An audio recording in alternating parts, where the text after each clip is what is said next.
उमाकांत धारवे की शानदार प्रस्तुति। जनादार चकिया चल जनादार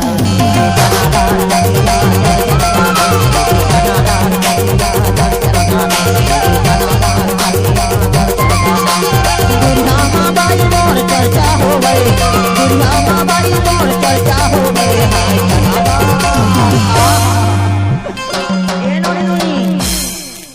ये गाना मोर जब से ज्यादा भैया है वो यूट्यूब में ओकरे से देखी था। दे जनादार चकिया चल जनादार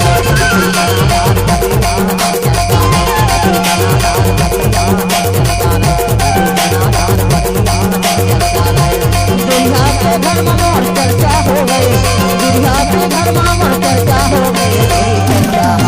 उमाकांत धारवे म्यूजिक आपका हार्दिक स्वागत करता है। नाचने का तोर शर्मा ले ठीक है, गमछा धर दे ना तब नाचो। और साड़ू मन भलो नाच में मोर शर्मा ओखरे से दिखे था।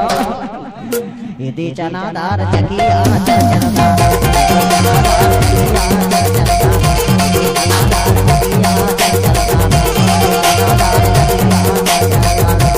दुनिया माँ बाई मोर चर्चा हो गई, दुनिया माँ बाई मोर चर्चा हो गई।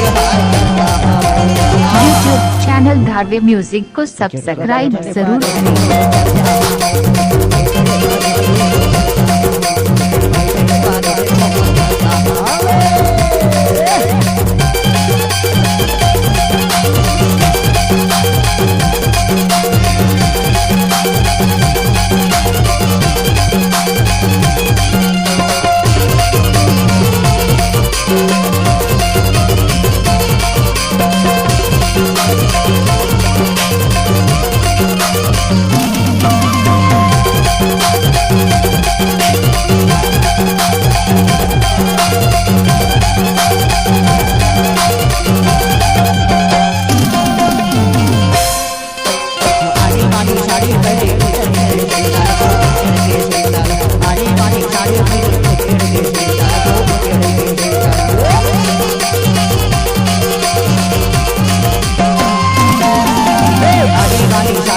उमाकांत धारवे म्यूजिक आपका हार्दिक स्वागत करता है।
जनादार चकिया चल जनादार दुनिया माँ बाई मोर चर्चा हो गई, दुनिया माँ बाई मोर चर्चा हो गई। ये गाना हमन तन मन के सेटिंग करे रहे वो पर का के तो जानता ये जनादार चकिया चल जनादार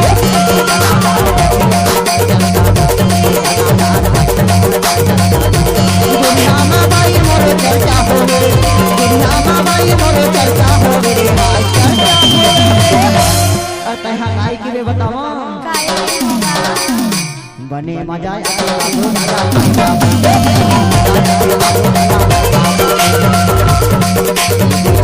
दानादार चटिया चरचरदारी दानादार चटिया चरचरदारी दुनिया में भाई मोर चर्चा होवे दुनिया में भाई मोर चर्चा होवे हाय चर्चा तबे तो तोला हमारी यूट्यूब वाले उमाकांत मामा का किथे जानता बतावा बताना यदि जनादार चटिया